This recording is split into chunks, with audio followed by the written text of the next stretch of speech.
Okay, continuing on with some more animation techniques here. So working with the same ball, we're now going to go back into frame animations, but this time instead of tweening, we're going to be actually selecting and creating these frames individually, and I'll show you how to do that here. So let's go ahead and we have our document here, and again, we're working with GIFs, so we need a smaller file size, so just make sure your file size is 800 by 600 pixels. Okay, 72 dpi is good.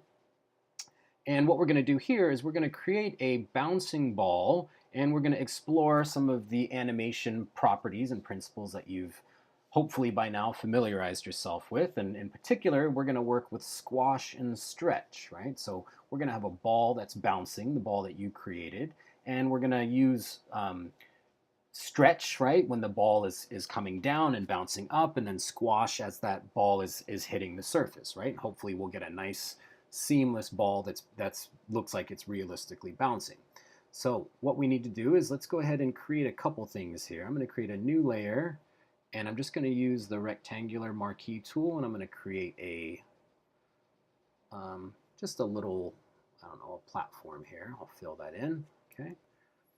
Okay, so we have our, I'll just put ground. Okay. And we have our ground, we have our ball.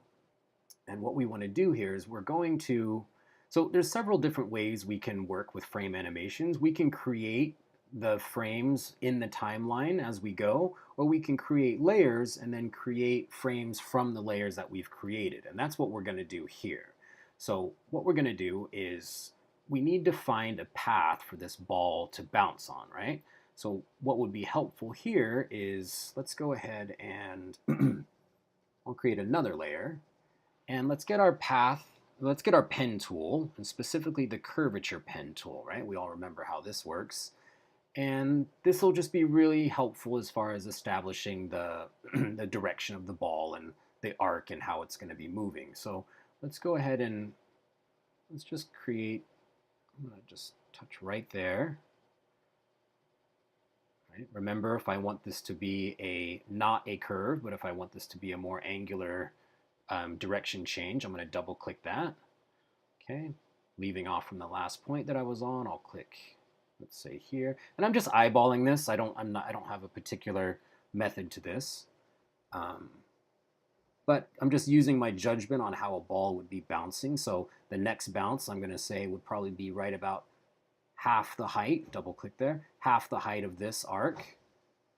I'll come down here, right, and then I'll do another. I'm cutting each of these bounces in half.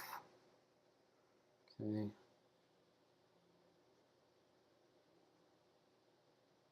Again, let me just. Okay, so something like that, right? You can adjust these as you need to. This looks like it might be a little bit strange. I want this to kind of arc out a little bit. Okay, so I have the path that the ball is going to follow. Okay, and then I'm going to come to my ball and let's move it. Here, I'll start it. I'll kind of start it right here. And what we're going to do is we're basically just going to copy, right? I'm going to hold Option, and I'm just going to click and drag the ball, and I'm going to create the path that the ball is going to follow. But a couple of things to think about here, right? The way that gravity works and the way that animation works, right? So the ball, right, we want it to look like it's moving faster as we get closer to the ground. So I'm just going to hold Option here. I'm going to click and drag, and let's say this is I'm just going to do this a few times. You can see this ball is looking like it's traveling along a path. But as I get closer to the ground, I'm going to increase the distance a little bit. So I'm shortening the amount of frames it takes for the ball to get to the ground, so it will give the illusion that the ball is moving faster, right? And conversely, the more balls I pack in together, the slower they're going to look, right? So I'll do that when I get to these arcs right here, okay? So there we go. I could probably adjust this a little bit more. Okay, so there we go. And then I'll come back to here. And then I can kind of use the height of the path to establish these balls, right, of the previous bounce.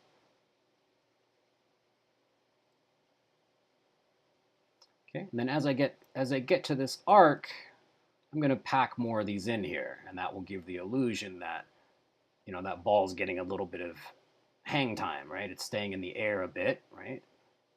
And then as I come down, right, I'll space these out a bit more so it looks like that ball is traveling a bit faster. Okay.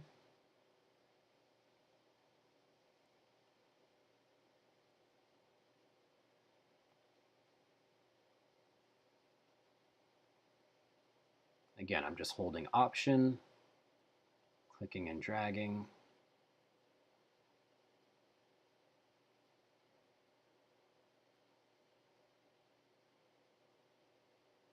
Okay.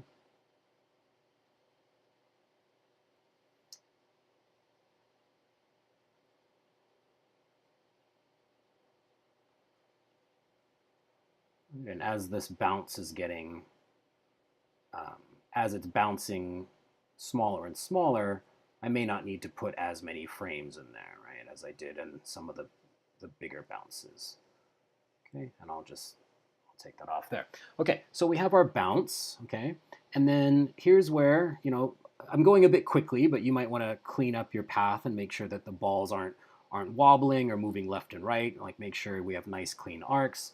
But the thing to think about here, like I said at the beginning, is squash and stretch, right? We want to give the illusion that this ball is, you know, a rubber ball. So as it's coming down here, I'll say, let me click here. Oh, and the other thing we can do now is, because we've finished with that path, go ahead and delete it. Sometimes when you're working with transforming and you have an active path, it can kind of be a little bit wonky, and you might select the wrong things. But make sure you're on auto select here too, so we can actually click on the balls and work on the ones that we want. But it's very important that you do this in the order, right? Don't move anything around here. We want to make sure that the first ball we had is right down at the bottom, and then the last ball we had was, you know, this one here is at the top. And that'll be important because the way that we work with the timeline, when we create frames from our layers, Photoshop will do it in the order that you've created. So the first frames will be at the bottom. So we want this in perfect sequence, right? So make sure if you do move anything, right? Well, I try not to move anything, but as we're going to transform things here, just make sure we don't mess around with the with the layer positioning here. So, okay, going back to squash and stretch. So I would say this ball here, we could probably start to elongate it a little bit. So I'm going to hit Command T, and maybe I'll zoom in here a little bit. And what I'm going to do is I'm going to hold Shift, and I'm just going to stretch it a little bit, and I'm going to bring it in just a teeny bit.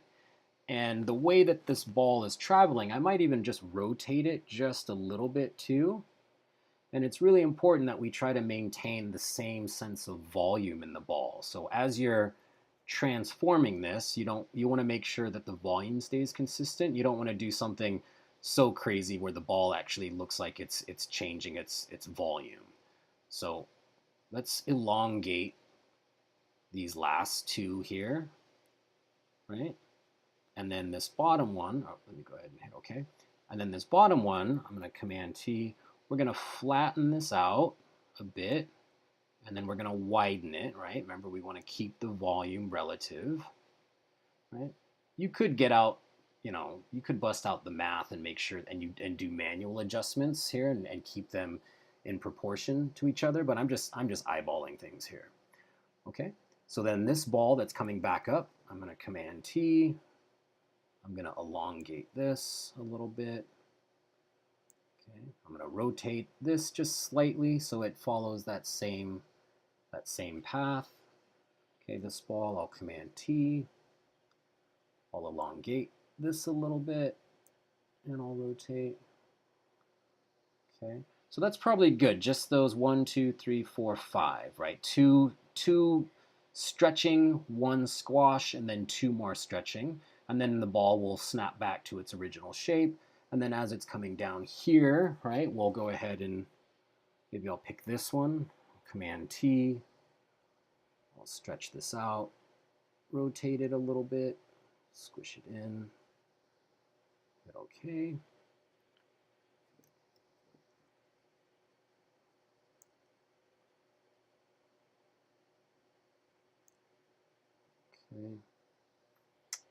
Okay. And then this one will squish, but I don't think I'll squish it as much as I did the first one. Right? That first one was traveling from a higher distance, so it makes sense that this squash would be a bit more compressed than this one here. And then same thing, as these balls are popping back up, I may not elongate them as much. I know these seem like little changes, but they do add up, and they can really help that believability, right? The illusion of animation. And then this one here, I'll stretch a little bit. This one I'll compress just a little bit. Try to keep these relatively in the same path. Okay, so I'm going to go ahead and say that's good, but again, you might be spending more time making sure this is looking nice. And this is what we're going to do. So let's come up to Window and then Timeline. And notice it has everything just on this one. If I try to play this, right, nothing's happening. But what you want to do here is you want to come over to this setting right here, these horizontal lines. Go ahead and click here, and then what we want is make frames from layers, right? So what that's going to do is it's going to make a frame for every layer that you have, starting in that order. So the first layers you have are going to be the first ones in your animation. So if you press play now, right, we get our little bouncing ball. But notice there's no background, right? We don't have that, that little platform that I built or the white in the background. So what we do here is, let's come to the beginning of our animation here, right? This first blank screen right here, that's your background right here. Notice as I click through my frames, notice the eye on the right, right? Everything else is, only that eye is visible, right? So each one I click on, right, the layer visibility is toggling on for each frame that I click on. So on this background layer right here, go ahead and on the timeline, not here, but just click and drag this to the trash. That will remove the frame, but not from the background, okay? And if we want the background to show, basically what we're going to do is click on frame number 1, scroll all the way to frame 60. I'm going to hold Shift. So that selected all my frames, okay?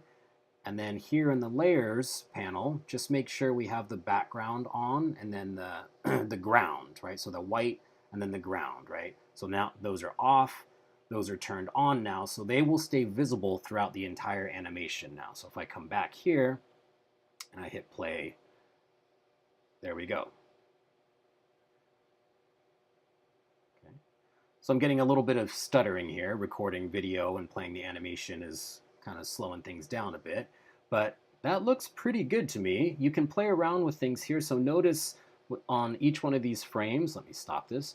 On each one of these frames, there's a little drop down of how much of a delay you want between the frames. Right now, there's no delay. It's just playing these frames back at 30 frames per second or whatever, you know, however many frames you have. But you can have a delay of 0.1, 0.2, 0.5, 1, or you could specify. So if you want to change these all together, let's go ahead and Shift, click all of these. And let's click the drop down. And let's just say we wanted to slow this down to 0.2 seconds of a delay. So notice, because I had them all selected, it changed on all of them. And now when I play, you'll see a lot more of that, right? A lot more of a delay. So that looks pretty choppy to me. So I don't think that's the right rate that we want to see. So I'm going to change that back. Let me click on 1. Move all the way to 60, Shift click, and let's set that to no delay. And then play that again. Okay? So that is how we would build a frame animation using our layers to build frames. Okay, and then we're going to do the same thing here. You're going to, let me stop this. We're going to come up to File, Export, Save for Web. Okay, this will bring up this window again. That file size, again, that doesn't look too big, so that looks fine. But again, if this were if this were in the megabytes, we would probably want to change this and set our colors down a bit lower. But this size is okay. I'm just going to leave it as is. Make sure this is on GIF, and then we'll hit save. And I'm going to put bouncing ball. Okay. Oh, I already had one that I'm just going to replace that. Okay, and then on the desktop where I put that, so here's my bouncing ball GIF, that brings up the individual frames, but like I said, go ahead and right click it, and then open with the browser, Chrome or Safari, whatever, if you just want to check and make sure and see what that looks like, right? So there we go, that's our bouncing ball GIF, okay? So really try to get that path correct and the speed, right? Think about more frames where the arc of the ball is and maybe less frames when it's coming down and shooting back up.